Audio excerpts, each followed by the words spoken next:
Shigeru was an ugly loser who lost his job and will to live after a girl framed him for being a molester. But when he gets a chance to go to another world, he sacrifices his looks and ability to touch girls in exchange of absolute power that turns him into a god. Shigeru was always ugly, but he was never a bastard. He was a regular office worker who didn't let his ugly appearance stop him from being an upright human and living his life to the fullest. He treated everyone with respect and had a modest social life. But everything changed when a woman falsely accused him of touching her on a train. No one believed him just because he was ugly, and the matter soon went to court. Shigeru pleaded guilty to pay a small fine and get out of it quickly, but his plan backfired and he was kicked out of his job for being a certified molester. However, a few years later, the woman who falsely accused him was arrested for running a scam. She wasn't even in it for money and framed the men she found ugly on purpose. Shigeru was furious, but he couldn't do anything about it. Because of the trauma he faced from the incident, he lost his confidence, and he could not find a job. Things got worse as time passed, and Shigeru became a jobless shut-in. He ate through his savings and even his parents' money when one day, he reads an article about people going missing in his area. He wishes he would disappear too, but as he reads the comments under the article, he finds a guy who claims that he visited another world. He says that he messed up by distributing his stat points wrong at the beginning and had to return back to Earth by sacrificing half his life. Shigeru laughs at this, but he is too desperate and decides to follow the instructions left by the guy. He faces towards the windows with his arms raised, and then, as the clock hits 2, his laptop screen changes by itself, asking him if he wants to start a new life. Shigeru thinks it is just a virus, but he plays along, clicking next on the page. The next page shows him that he would be 16 years old in the new life, and he could alter how many points he would put into his looks.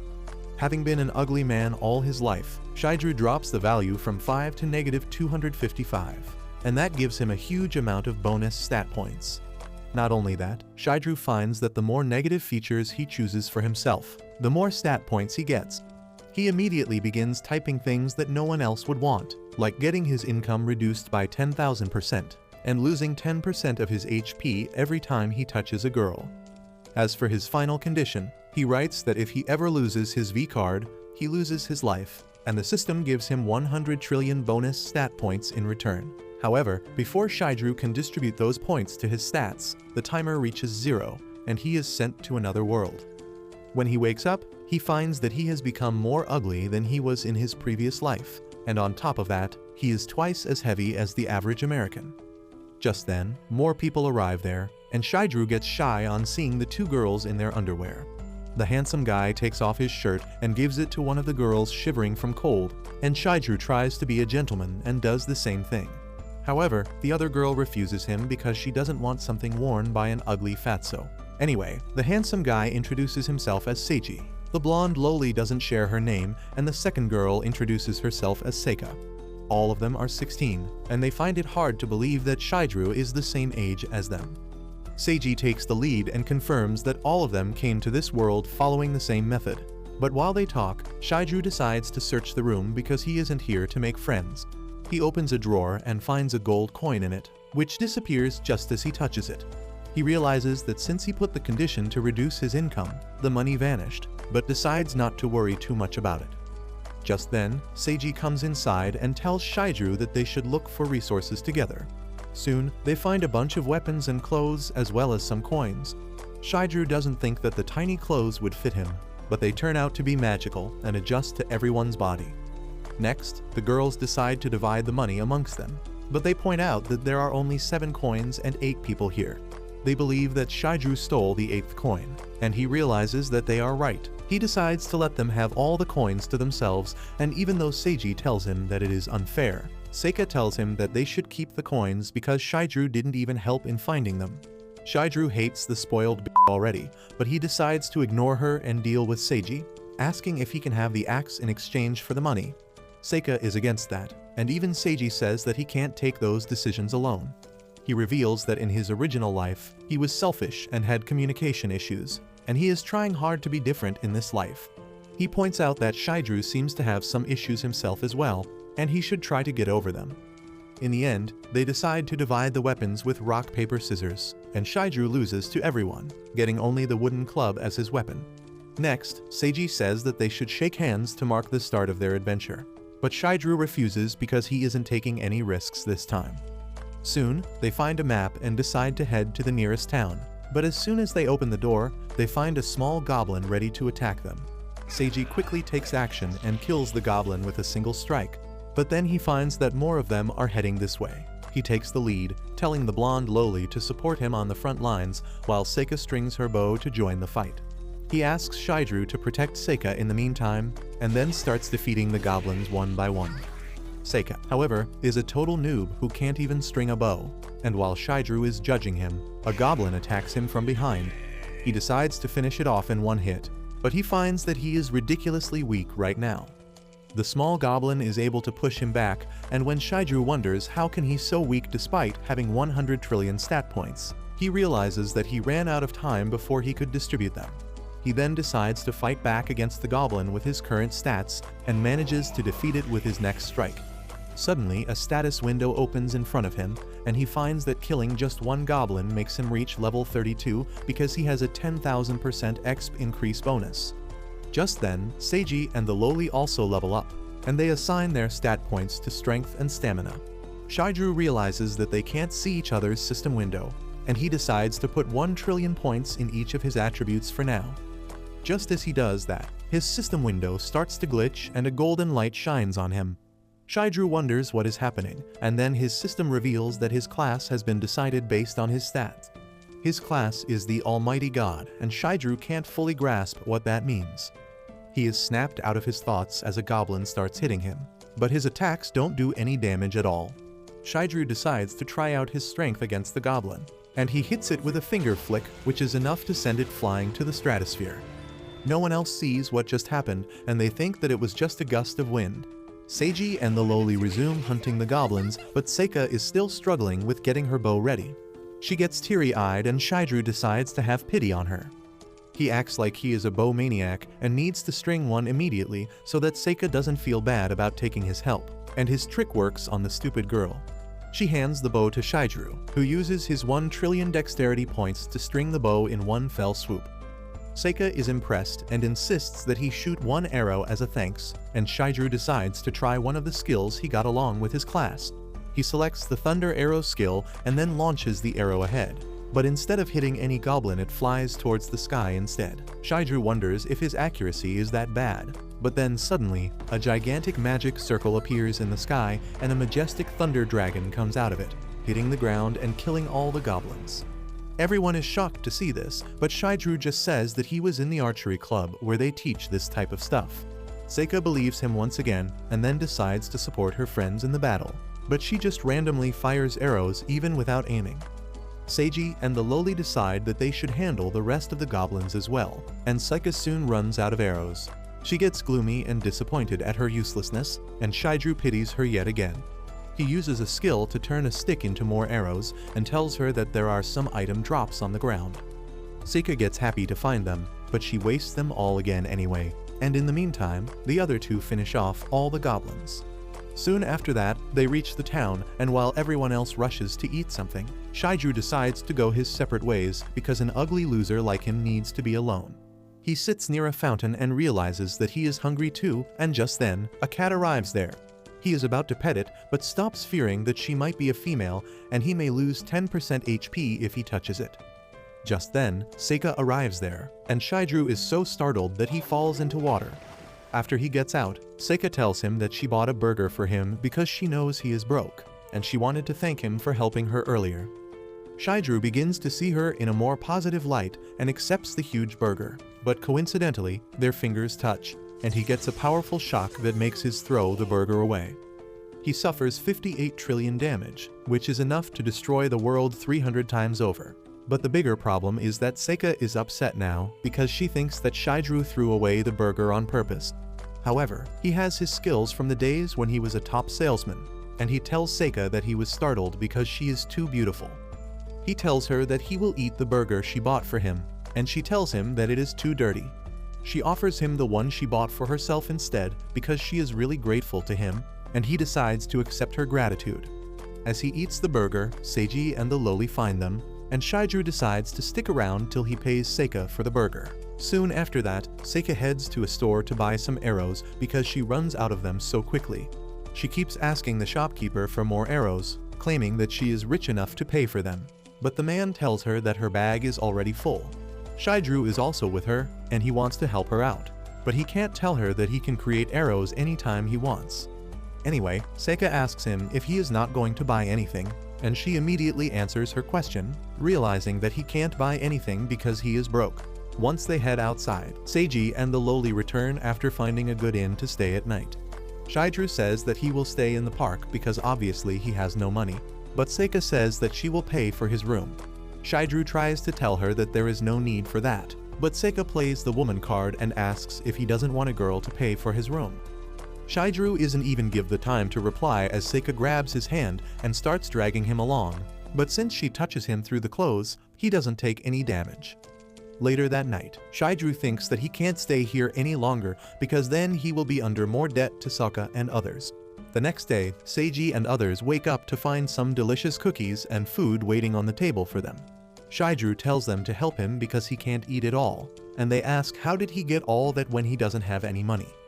Shigeru replies that he used a technique that makes people want to give him something in return. However, he just created some arrows using sticks and used the barter system to sell them for food instead of money. Seika tells him that he doesn't need to beg just because he is broke, because she can always help him out. Well, Shigeru thinks that he has repaid his debt to her, so he doesn't need to stick around any longer. Once they are done eating, Seiji pulls out the map and says that they need to start going on quests so that they can earn some money. He has noticed that the monsters they fought yesterday didn't drop any money or loot, so he is planning to check out a cave nearby. Shigeru is impressed by Seiji's decision-making abilities, when suddenly, a rugged man arrives there, saying that he can be his guide to the cave. The man introduces himself as Kyoshiro and claims to be reincarnated just like them. He freaks out a bit on seeing Shigeru's ugly mug, but then asks if they are all new here. Seiji immediately gets up to talk to him while keeping his guard up, and then Kyoshiro pulls out some green cards from his pocket, saying that it is an item they find at the first log house, and they can get a full discount at the inn using it once.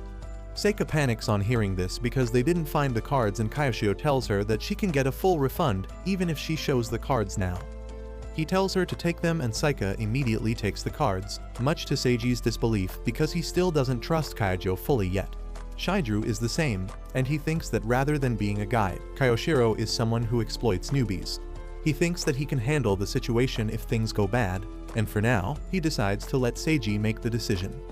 Seiji weighs the pros and cons of the situation, and decides to hire Kyoshiro to guide them in the end because they need information and ways to level up quickly. With that, Kyoshiro leads the group to the cave, and soon, a bunch of goblins arrive there. Seika immediately starts firing arrows at them, but none of them actually hit. Shigeru is disappointed, and Kyoshiro tells Seika to think that her arrows are worth 1,000,000 yen before firing. Even though she is proud of her wealth, imagining the high cost makes Seika more careful with her aim, and she is able to take down a goblin with a precise strike. They move ahead after that, and Shigeru is surprised that Kyoshiro is actually doing a good job as a guide. After that, Kyoshiro guides everyone on how to use their weapon properly, and Seika relapses into her old habit of shooting arrows mindlessly.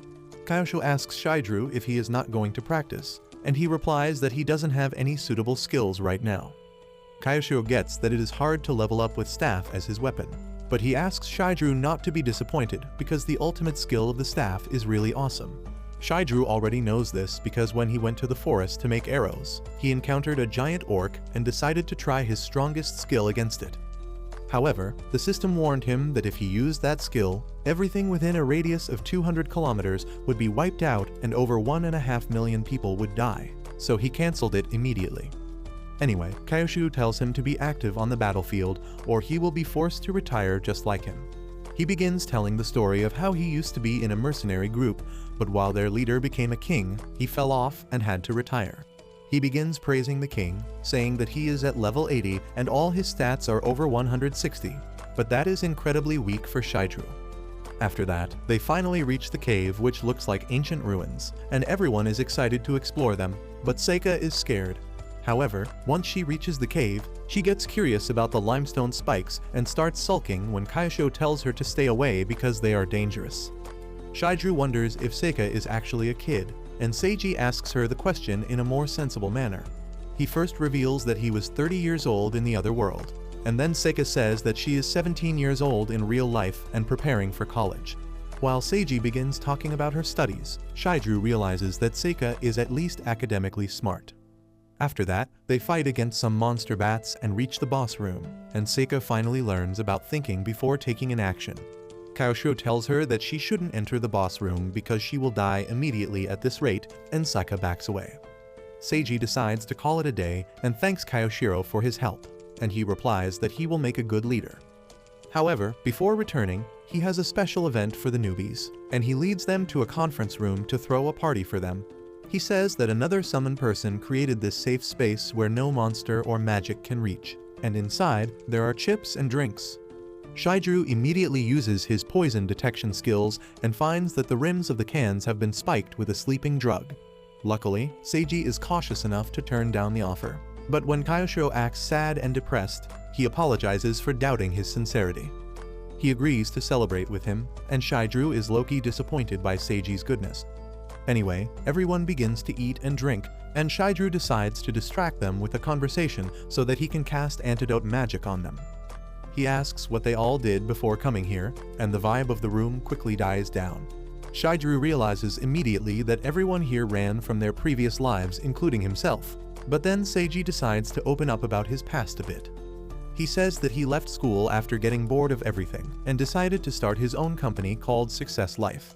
Shigeru remembers that he once went to that company to make a sales pitch, and the CEO looked a lot like Seiji.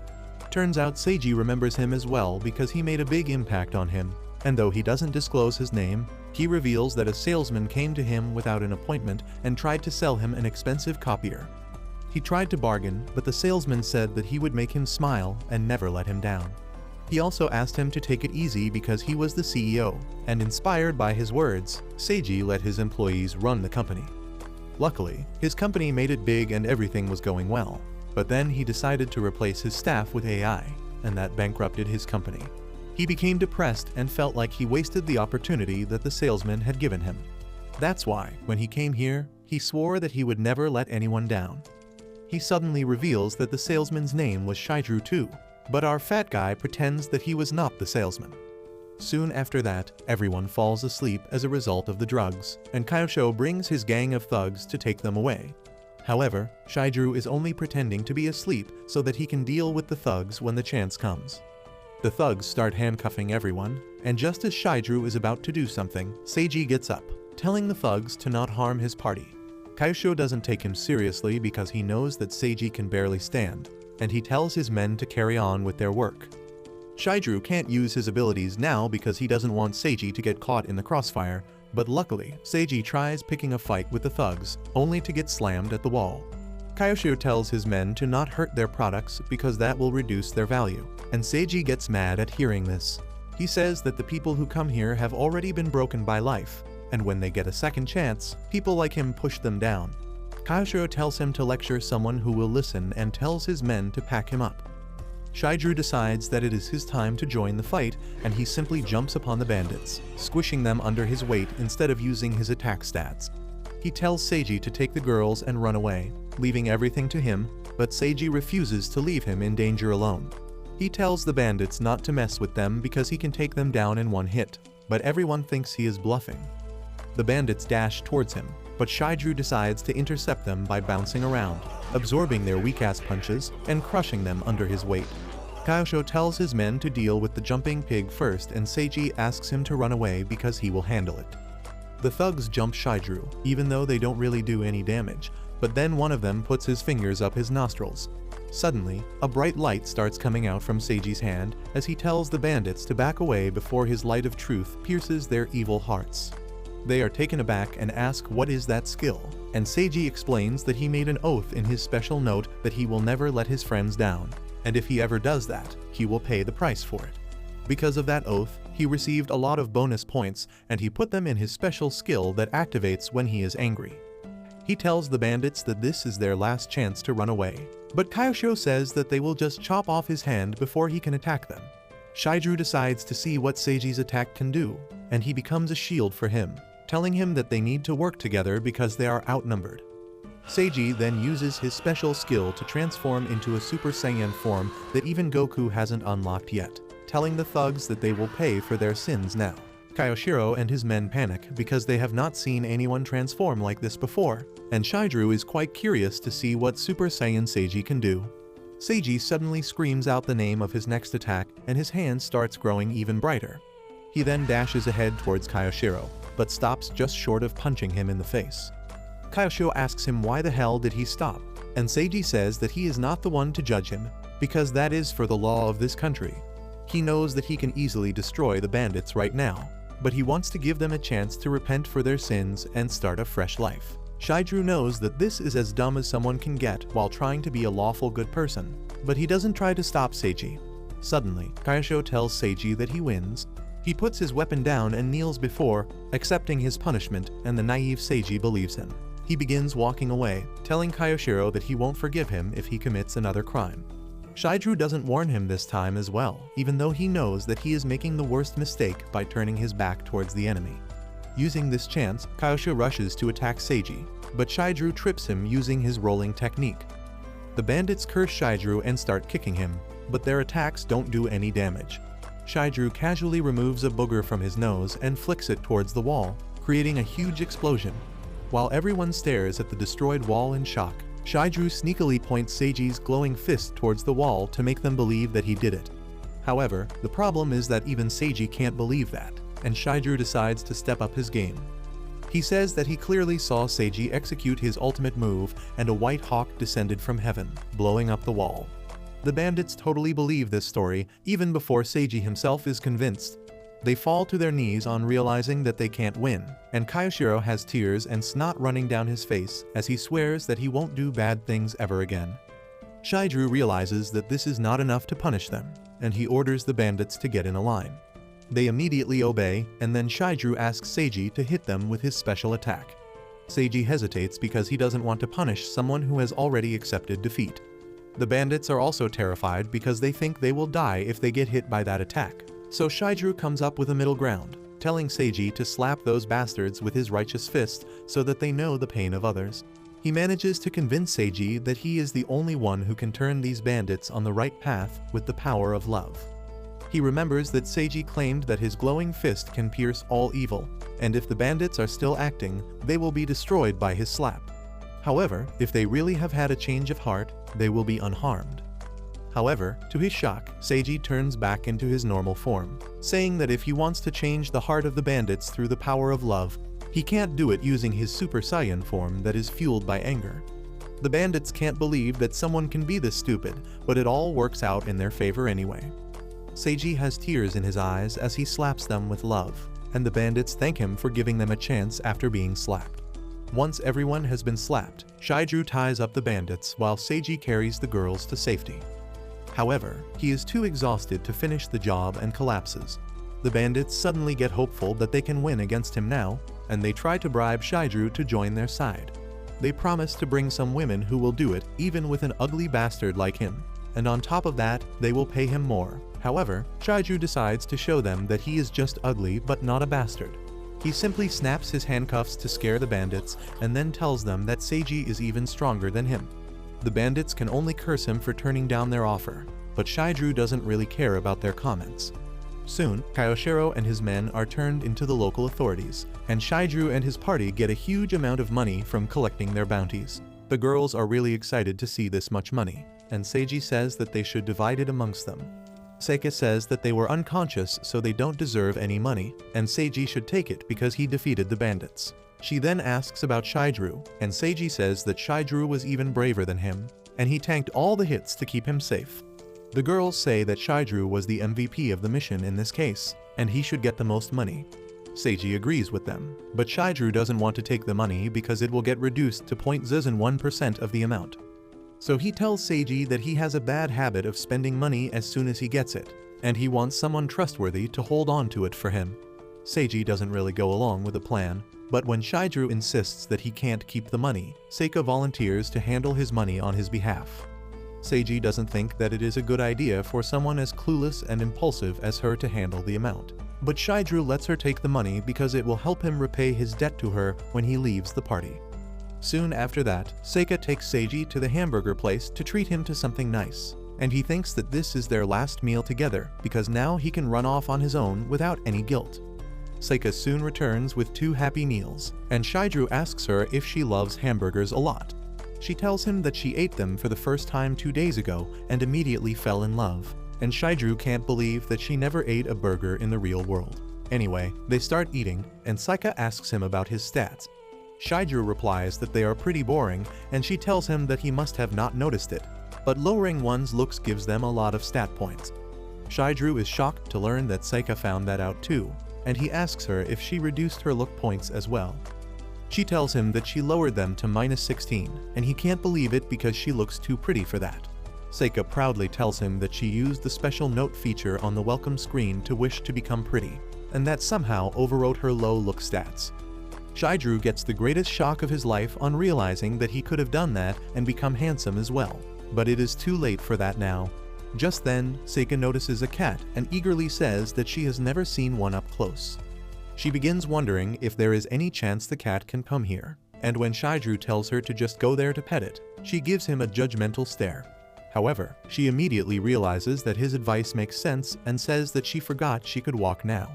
She then rushes towards the cat clumsily, and Shigeru realizes her deal. While she tries to pet the cat, Shigeru goes to the washroom and starts crying thinking about Seika's rough life. He now realizes that in the real world, she must be suffering from some condition that left her paralyzed at a young age.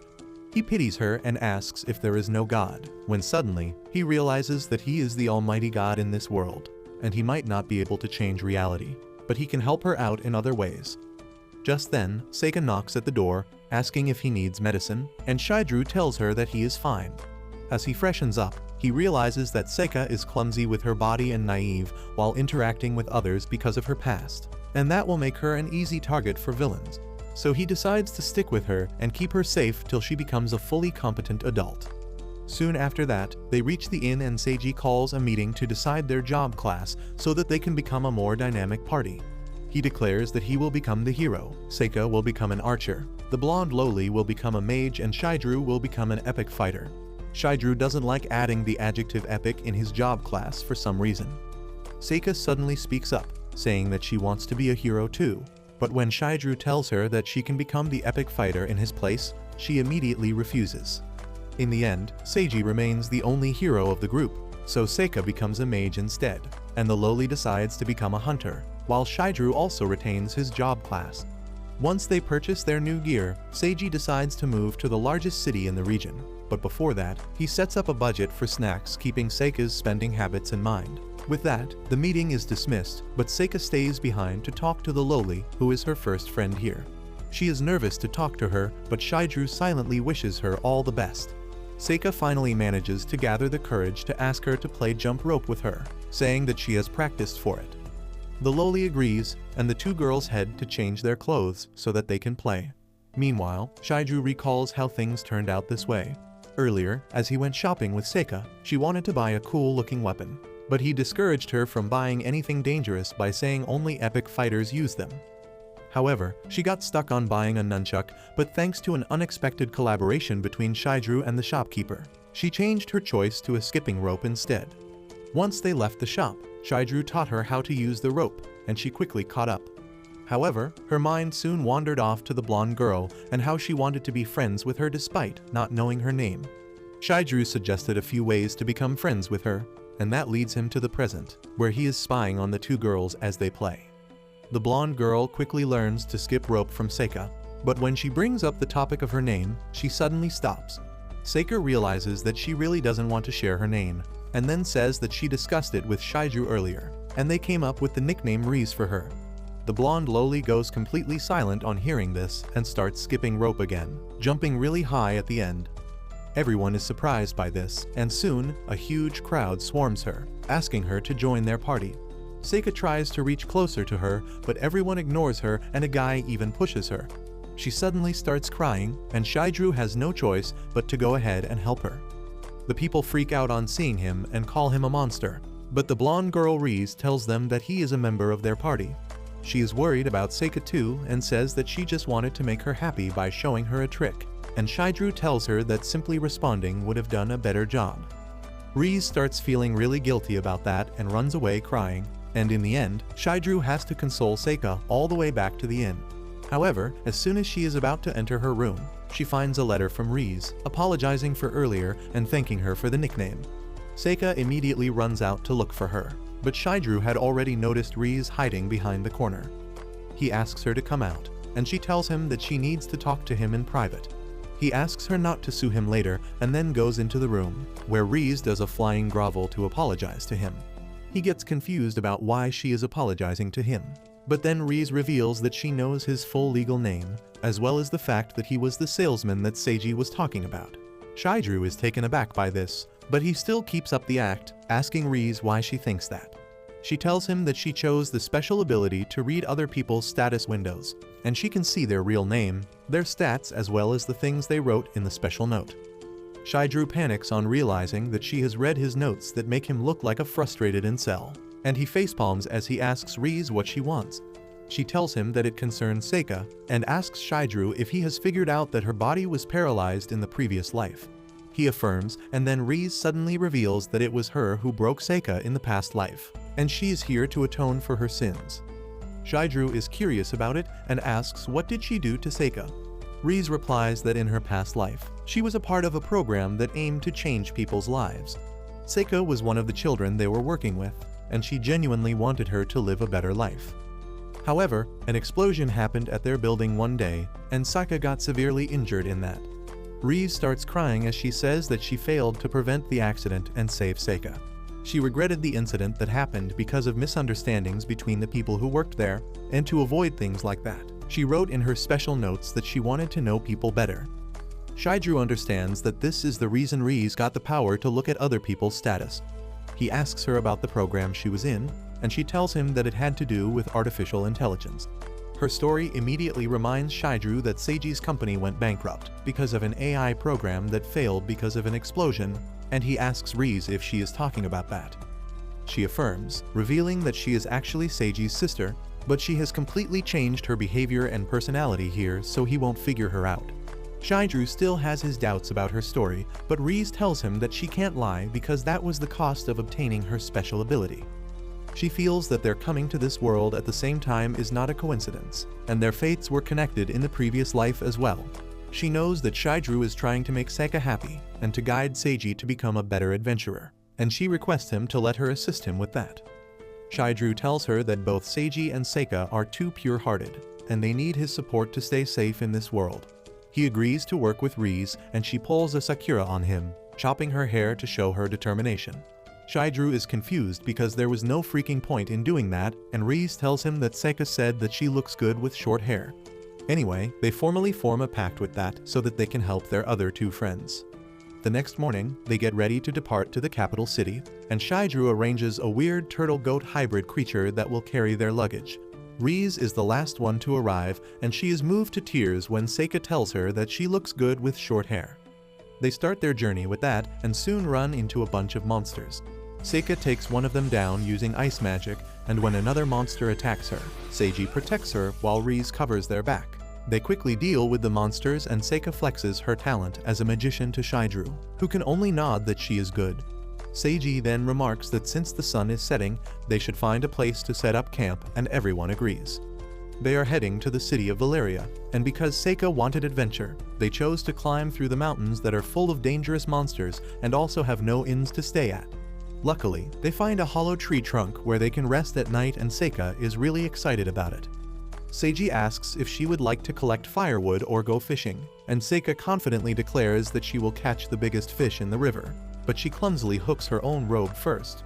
Shigeru manages to unhook her and then takes her fishing, but they can only wait for the fish to take the bait. Suddenly, Seika begins talking about how she is a crybaby, and she wants to become more mature and collected. Shigeru tells her that there is actually no need for that, because crying is not a bad thing.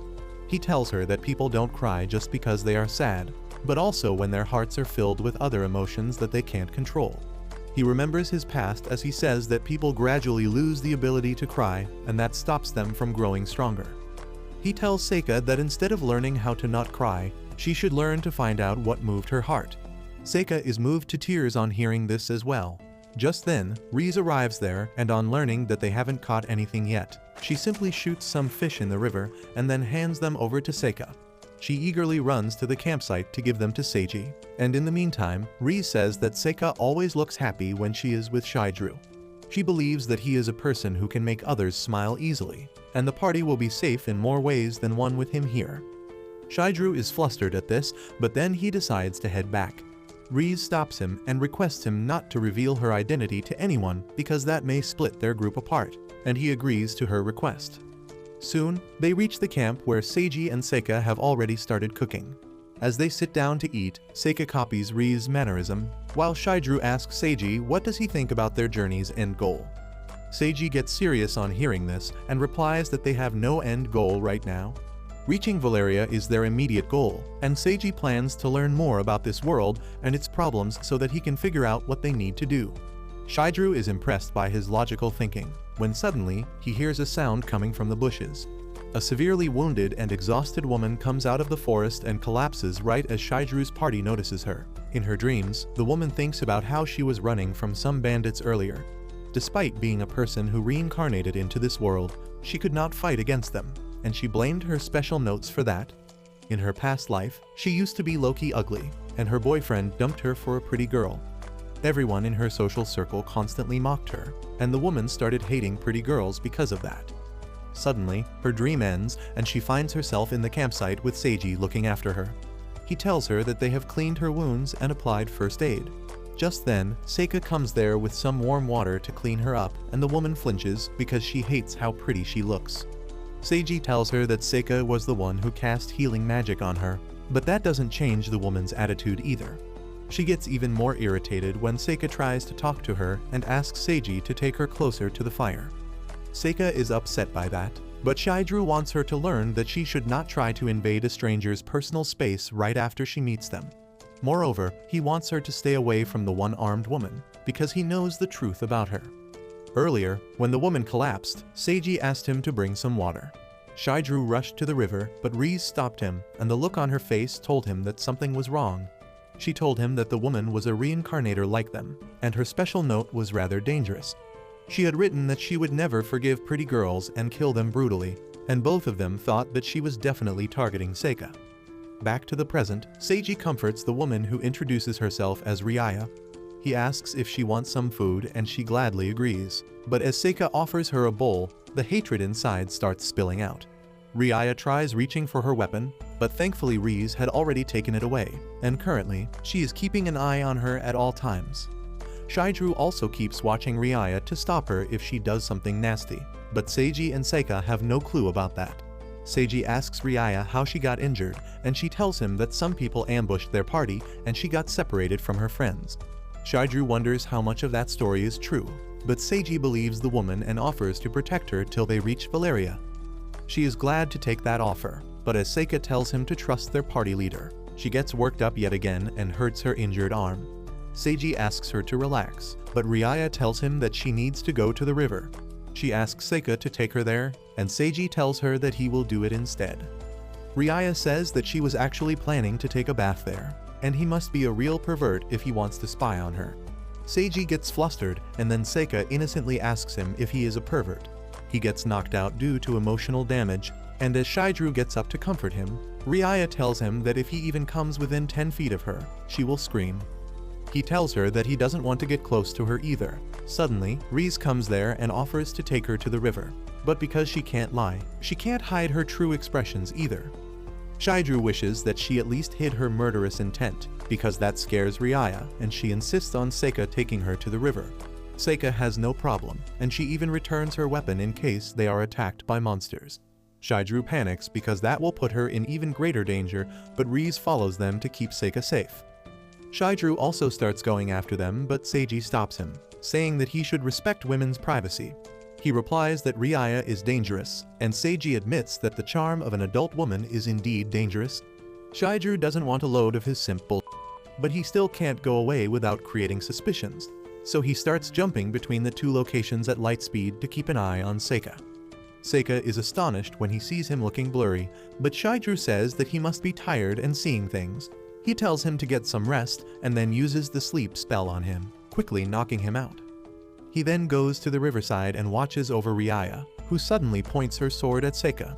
Seika is shocked to see this and asks her if she did anything to offend her. Riaya tells her that she didn't do anything and instead, she is a good girl, but she cannot disobey what she has written in her special notes. She tells Seika that she has sworn to kill all pretty girls because they ruined her life on Earth, so she swore to get revenge on them when she came to this world.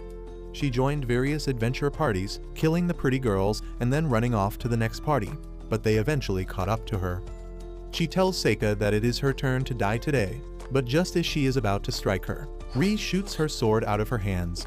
She pushes Riaya back, and as she tries to grab her weapon, Shigeru arrives there and grabs her hand. She tells him to let go of her, but he draws his sword, telling her that she can't run away now. Then suddenly, a bright light dazzles all of them. They wonder what is going on, and as they look towards the source of the light, they find that it is coming from Seika, who has transformed into a literal angel. Shigeru is shocked to see that after Seiji, they have another person in their group who can transform. Seika starts floating towards Riaya, telling her that there is no need for any more suffering. Riaya, on the other hand, threatens her to stay away if she doesn't want to die, but her severed arm starts hurting really bad, and she falls to the ground. Seika asks her if she wants to hurt people, and Riaya replies that she doesn't, but she can't overcome what she has written in her special note.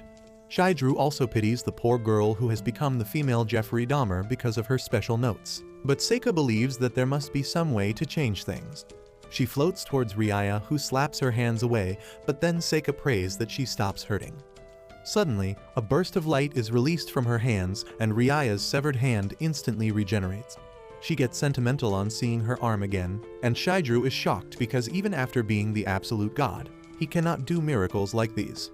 Seika suddenly reveals that she wrote in her special notes that if her friends are ever hurting, she wants to become an angel to heal them and help them get back what they lost. Riaya starts crying as she realizes that Seika considers her a friend, and then Seika begins to talk about her past life. She says that she had a horrible scar on her face and had even lost one of her eyes, and she doesn't want anyone to go through similar things. She believes that she can't heal the emotional damage that Riaya is suffering, but says that together, they can find a way to cure that too. However, Riaya tells her to get away from her, calling her ugly. She suddenly realizes the cure to her situation and tells Seika that her crying face looks ugly, which is why she is no longer her target. She runs away with that, leaving Seika confused and hurt. Riz decides to chase Riaya to see what she does, and then Seika suddenly turns back to her normal form and collapses. But thankfully, Shigeru is there to catch her. Meanwhile, Riaya finds an isolated spot and carved something on a tree, before she turns her sword towards her face. However, Shigeru comes running just then and slaps the sword away from her hands because Riz informed him that she was trying to blind herself so that her special notes don't work out anymore. Riaya asks him if he is here to kill her, but Shigeru tells her that he hasn't fallen so low. He tells Riaya that if she injures her eyes, Seika will be sad, but he understands her reasons well. Therefore, he offers to make a deal with her, in which she will only lose her vision without losing her eyes. Riaya asks how can he do that, and Shigeru shows her the ultimate dark element skill called the 5-finger underworld seal, that can seal away one of her 5 senses but make her even stronger in return. She asks him who the hell is he to have such powerful spells, and Shigeru replies that he is a businessman running out of food. He tells her that this spell is the best thing he has to offer her because it will blind her without hurting her eyes. He then also tells her that the spell will last until it is offset by a powerful light element spell, so it will probably not be undone anytime soon. Riaya asks him why the hell is he going so far for Seika's sake, and her most obvious guess is that it is because she is pretty. Shigeru tells her that he is not so shallow, and reveals that he messed up his special notes a bit. He says that at first, he couldn't trust anyone, not even his party, but Seika was kind to him despite his ugly appearance, so he is just trying to repay the debt he owes her. Riaya replies that it must be really nice to be in a good party, and Shigeru offers her to join them because Seiji will accept her after hearing her circumstances. She refuses because she has already sinned too much, and now she wants to carve out her own way. However, she accepts his deal of blinding her and Shigeru quickly uses his skill on her. Later, he returns to Seika, who has finally woken up now. He tells her how her power regenerated Rya's arm and she gets happy, thinking that she can help a lot of people now. However, Shigeru tells her that they should keep her power a secret because it is too valuable. She doesn't understand his reasoning, so he tells her that thieves steal valuable things in stories, and her ability falls in the same category. Seika gets a bit sad on hearing that, and then Shigeru further strengthens his story by telling her that Rya tried to kill her because she is pretty. He says that she should protect herself from bad guys like that, and Seika asks what should she do. He tells her that she shouldn't doubt everyone but pay attention to their behavior and find if they are friends or enemies. Seika gets excited on hearing this, and then Shigeru tells her that in case she runs into someone dangerous even after being careful, she should loudly call for him, and he will come to help her instantly. He says that she can afford to fail once or twice because he will back her up, and she gets emotional on hearing that. She then stretches her hand towards him to seal their deal with a handshake, and despite knowing that he will take a huge amount of damage, Shigeru takes her hand. He feels an intense pain because of that, but he tries his best to hold it back so that he doesn't crush her hand. The next day, Shigeru tells Seiji that Rya left last night and she also left a message for Seika before going. He takes the entire party with him to the tree, where Rya was carving out her message last night. In the message, she thanks Seika for healing her physical and emotional wounds and promises to help her if they ever meet again. Seika gets emotional on reading that and Seiji feels that they should have at least seen her off. But Shigeru tells them that Rya was happy when she left and she said she would find her own path. After that, they resume their journey to the city of Valeria, and while Seiji and Soka start talking about how excited they are to go to a new place, Rize remembers the conversation she had with Shigeru last night. He told her how he took Rya's eyesight so she wouldn't attack girls from now on, and Rize was surprised. She was even more surprised by Seika's transformation because her special notes didn't mention anything like that. Meanwhile, Seiji's special notes had a very detailed and even embarrassing explanation of his transformation process, and even remembering them made Rize shudder from terror. However, Shigeru told her that he would need the full thing in writing because he wants to find out if Seiji has any weakness that can become a liability in the future. Rize was mortified by this task, but accepted it anyway. Shigeru told her that she could take her time with it, because he wants the weaknesses only by the time Seiji has made his decision. He reminded Rize about the time when Seiji told them that he would see the world for himself before coming up with a goal of their journey, and Shigeru has an idea about the best goal there is. He believed that Seiji should become a king, because from what the scammer Kyoshiro had told him, even people from the other world could become kings here. He told Rize that Seika is an innocent person who doesn't know anything about the real world. But Seiji is someone who knows about the dark side of the world but still retains his pure heart. He believed that having Seiji rule a kingdom would really help innocent people like Seika, and Rize replied that Shigeru could do that too. He told her that with his reduced income rate, his country would be the poorest of the poor, and on top of that, he is not cut out to be a leader. On the other hand, Seiji has a charisma about him that makes people follow him, and he can lead them well in any situation. Back to the present. Shigeru and Rize are a team with a separate goal from their remaining two party members. For starters, they want Seiji and Seika to level up as much as possible, and that is not going to be difficult because there is a huge horde of monsters in front of them. Seiji tells everyone that they will break through the monster horde and reach the city gate, but as they start running, he suddenly stops, saying that he needs to tie his shoelaces. Even though his shoe has as many laces as the number of zeros in my bank account, Seika believes him and runs ahead.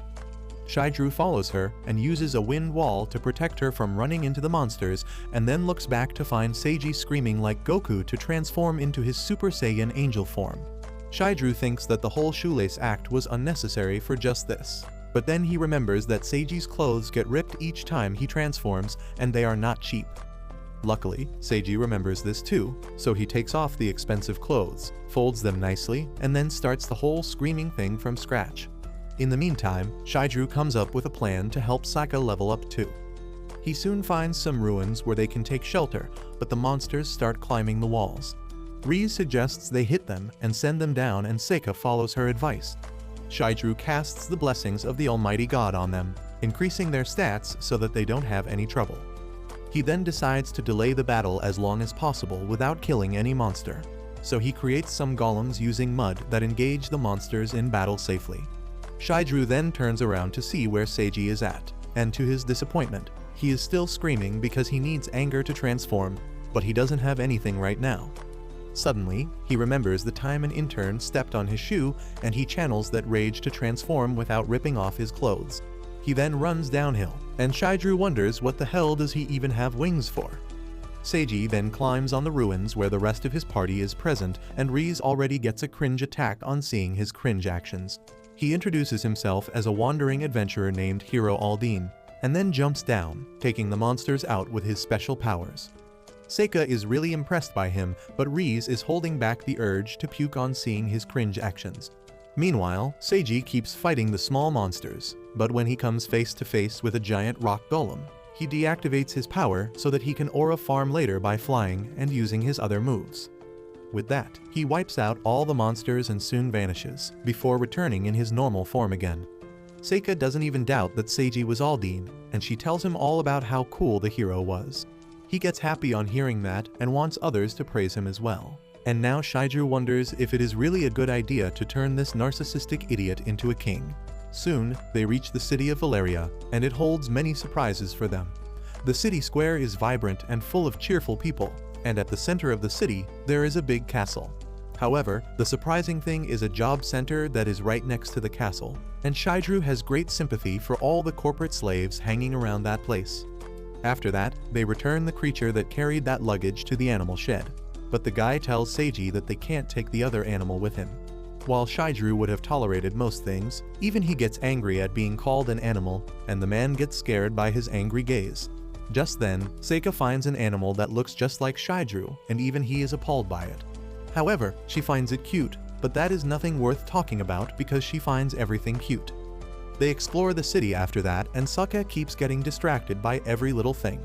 Shigeru thinks that while this world looks peaceful and cheerful, there are too many problems for otherworlders like them. The biggest problem of all is that monsters don't drop money, and they need to find a source of steady income to live and grow properly. Shigeru thinks that he can make things easy for everyone if he just uses his powers as the Almighty God, but he thinks that such a shallow method will harm the pure-hearted idiots of his party, and he needs to be more clever about it. At night, they stay in an inn, and Seiji tells Shigeru that he asked around the city and learned that they need to find a job in this world if they want to make money. Shigeru is disappointed to hear that they need to hunt for a job even in another world, but then Seiji gives him the details. He says that 2,000 riras a month is considered a decent salary here.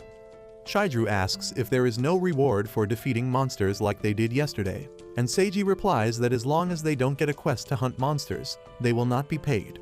Shigeru then recalls that there were some high-paying jobs in the job center as well. He remembers a job posting about a detective's assistant that paid 10,000 riras a month, and there was a trash cleanup job that offered 28,000 riras per month. He tells Seiji about those jobs, saying that they seem suspicious as no experience or qualifications were required to accept them.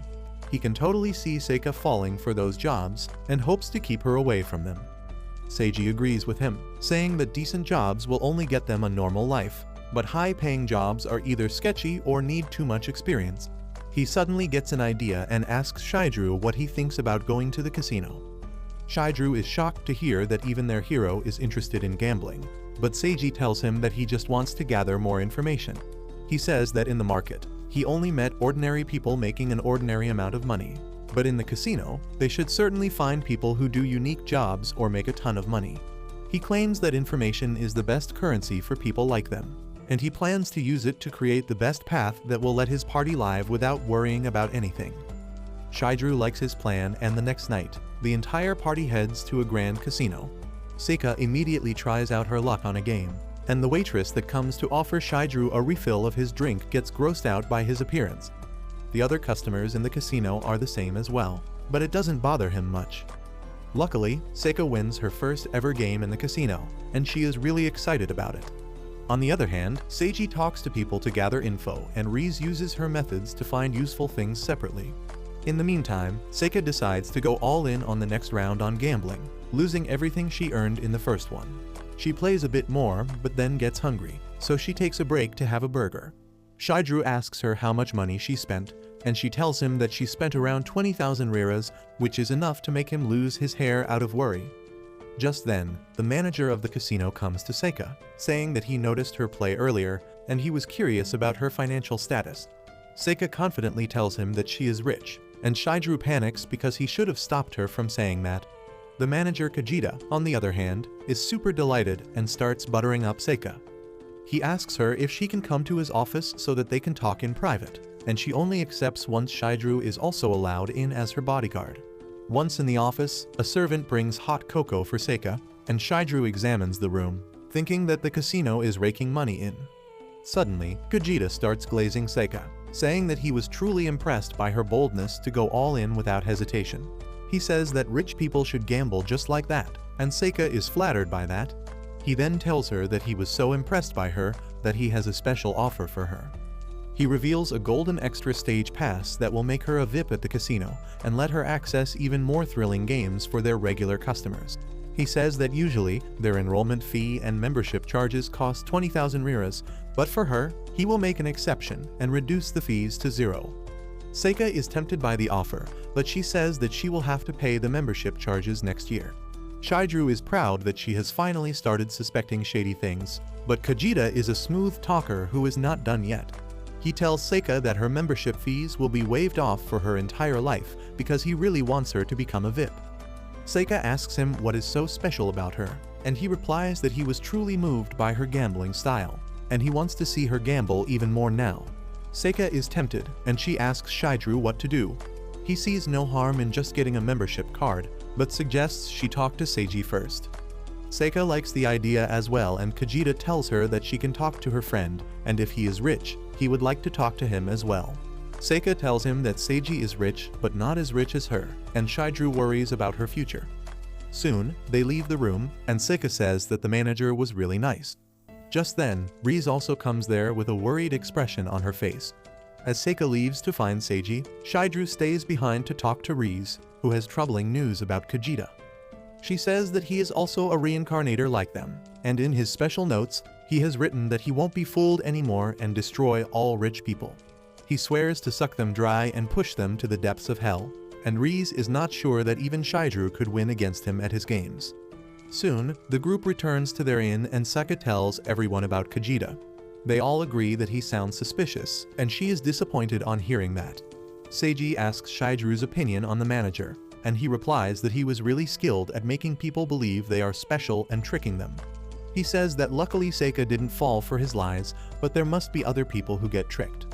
After that, Seiji decides to share his report. He says that he talked to a lot of people who took high-paying job offers from the job center. Surprisingly, all the jobs led them to the casino in the end, and no one passed the tests. He says that only the friend of a guy named Kai got the job as a detective's assistant, and his job was to find people who went on a spending spree in the casino. The story becomes even more worrying when Seiji reveals that Kai's friend has been missing for some time now, and when he went to his home to talk to him, he found that his house had vanished and the plot was for sale. The guy's family registry had vanished as well, and the police didn't even accept a missing person report, as if the guy never existed to begin with. Shigeru is pretty sure that Kajita must be behind it.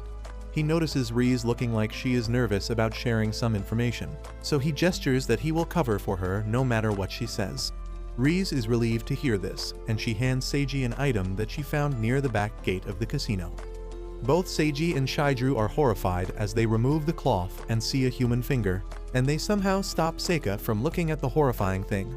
Riz explains that she was looking around the back door when she saw a guy carrying something on his back, and the finger fell from the luggage.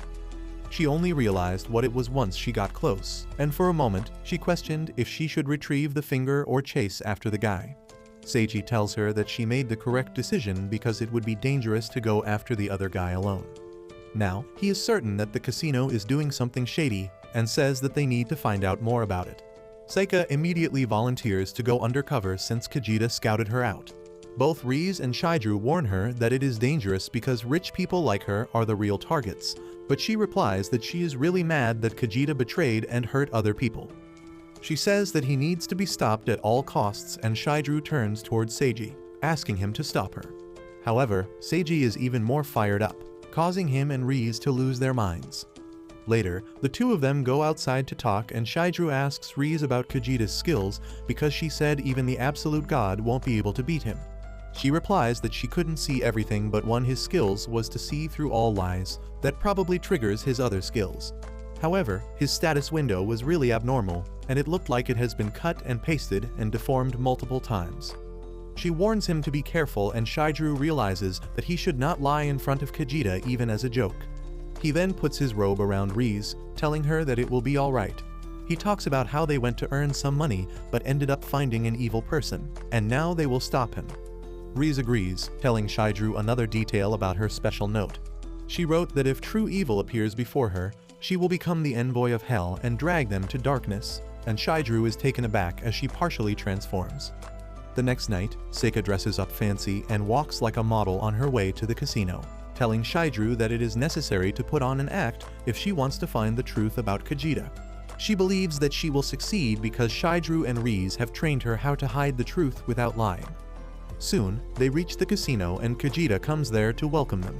He asks Seika if she has come up with an answer to his request, and she tells him that if he can show her a game that entertains her, she will become a member. He is glad to hear this and tells her to follow him along with his ugly guard, and Shigeru thinks that he will let the manager act cocky before his evil deeds are exposed. Kajita then leads Seika and Shigeru to the underground VIP area. Shigeru knows about Kajita's ability to discover lies, so their best way to resist him is by giving him as little information as possible. They have only given him Seika's name to put on the VIP pass for starters, and Shigeru wonders what else they can do beyond this point. Just then, Kajita asks Seika how much she is planning to spend today, suggesting that she might be planning to gamble 1,000,000 liras. Seika asks him if he is underestimating her, and Kajita's mood suddenly sours. He then brings them to the VIP zone, and the atmosphere there is completely different from the normal casino. Seika likes the vibe of the place, and then Kajita introduces an employee who will show them around.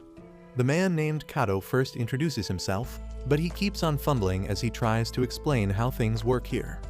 Shigeru thinks that Kato is new, but he can't keep an eye on him for long as Kajita approaches him, asking if he would like to gamble too. Shigeru realizes that he is here to get some information from him since Seika isn't sharing anything. He replies that he can't play because he has no money, and that is not a lie at all. Shigeru then activates his skill, Dynamic Vision, that allows him to see everything that is going around the room while still talking to Kajita.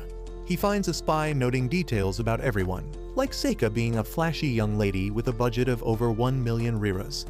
Suddenly, Kajita asks Shigeru if he is strong, and he replies that he is. Kajita then asks him if he is above level 70 and Shigeru gives him a vague answer that hides his level while still not qualifying as a truth. Next, Kajita asks about his stats, and Shigeru replies that he distributed his skill points without much thought, and there are a lot of zeros in his stats, like in magic defense. Well, that answer is not a lie either because obviously there are many zeros in a trillion, but the spy thinks that Shigeru didn't distribute his skill points wisely. He writes down that he put his points in his warrior like attributes and magic defense is his weakness that they can use to crush him. Just then, an employee comes there to call Kajita to a customer who needs his help, and he immediately tells Seika that he needs to go. He asks her if she wants to see something interesting like monster battles, and she tells him that she will think about it. Kajita leaves with that, leaving Kato in charge of her, and he is still fumbling because this is probably his first day at work. Just then, Kajita leads the client that called him and Shigeru is shocked to see another fat and ugly bastard, who looks exactly like his boss from his previous life. He just hopes that this is not the same guy, when his eyes go to Kajita's notepad in which he has written a liberation plan. Meanwhile, Seika is throwing tantrums and intimidating Kato, asking him to take her to the most fun game. Shigeru is glad that she understands her role very well, which is to throw tantrums and stay here for as long as she can without spending too much money. In the meantime, he pretends to have a stomach ache and asks Kato where the washroom is. He decides to escort him, but Seika holds him back, telling him that he should pay more attention to the customers. Shigeru uses this chance to explore the casino on his own.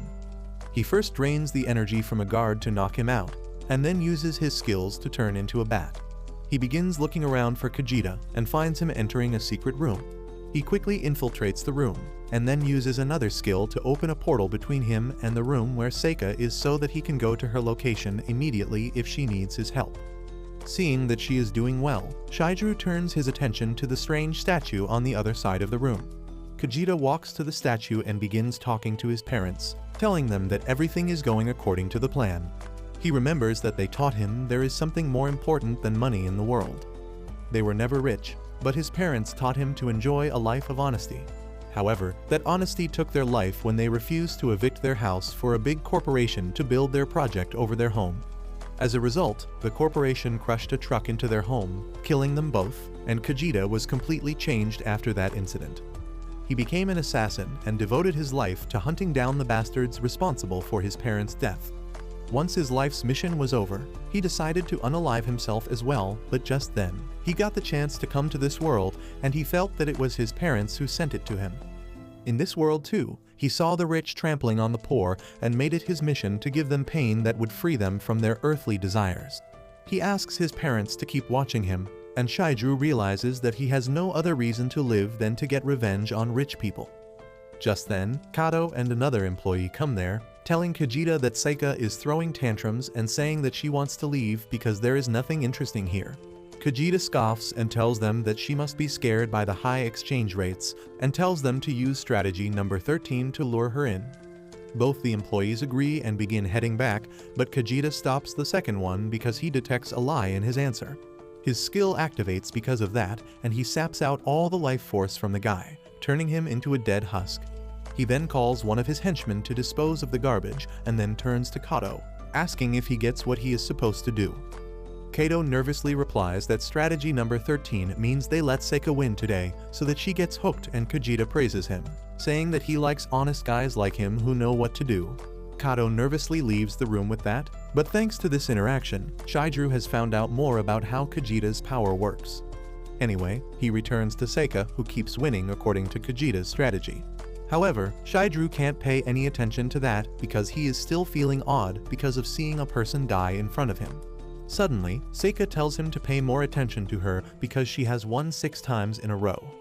Shigeru asks her how much money she has won till now, and she tells him that she has won 2 million riras. Kato and the dealer are getting nervous now because Seika bets all the money she earns in the next round, and Kato tells her that she doesn't need to go all in every time. However, Seika replies that it is her playing style, unaware that the casino has to let her win on purpose in order to keep her hooked. Kato can't take the risk of bankrupting their casino, so he immediately leaves to report to Kajita, while Shigeru gets lost in his thoughts again. This time, he thinks about how his rule of getting the 1,000th part of his actual income doesn't apply to casino chips because that is not money. Just then, Kajita comes there, congratulating Seika for her wins. Shigeru notices Kato's swollen face as Kajita tells Seika that talented gamblers like her should play an even better and more exciting game.